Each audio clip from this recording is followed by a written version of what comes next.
کبھی کبھی زندگی میں مشکلات کا سامنا کرنا پڑتا ہے، لیکن کیا ہم ان مشکلات میں صبر کر پاتے ہیں؟ آج کی کہانی ہے ایک ایسے شخص کی جس نے صبر اور محنت سے اپنی زندگی کو بہتر بنایا۔ یہ ہے کہانی صبر کا انعام۔ ایک چھوٹے سے گاؤں میں احمد نام کا ایک محنتی کسان رہتا تھا۔ اس کی زندگی میں زیادہ وسائل نہیں تھے، لیکن اس کا دل ایمان سے بھرا ہوا تھا اور وہ ہمیشہ اللہ کی رضا پر راضی رہتا تھا۔ احمد کا ماننا تھا کہ محنت اور صبر کا پھل ضرور ملتا ہے، چاہے دیر سے ہی کیوں نہ ملے۔ احمد کے پاس تھوڑی سی زمین تھی جس پر وہ فصلیں اگاتا تھا۔ ایک سال جب اس نے گندم کاشت کی تو شدید بارشوں نے اس کی فصل کو نقصان پہنچایا۔ اس کی ساری محنت ضائع ہو گئی، لیکن احمد نے ہمت نہیں ہاری اور اللہ کی طرف سے صبر کرنے کا فیصلہ کیا۔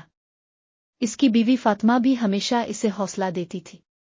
وہ کہتی، اللہ ضرور ہمیں ہمارے صبر کا انعام دے گا۔ کئی مہینے گزر گئے اور احمد نے اپنی زمین کو دوبارہ تیار کیا۔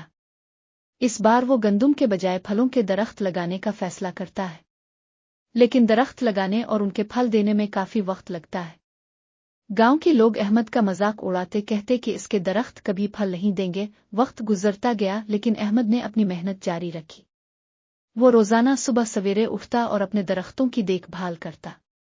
کبھی کبھار وہ تھک جاتا، مگر فاطمہ ہمیشہ اسے یاد دلاتی، صبر کا پھل میٹھا ہوتا ہے احمد۔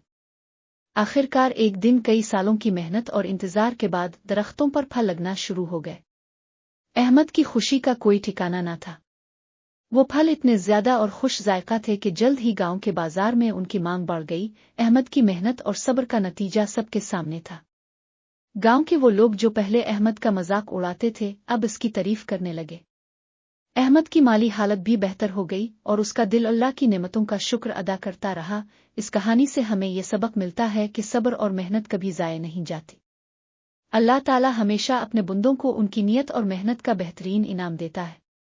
اگر آپ کو یہ کہانی پسند آئی ہو تو ہمارے چینل کو سبسکرائب کریں، لائک کریں اور مزید ایسی کہانیوں کے لیے بیل آئیکن دبائیں۔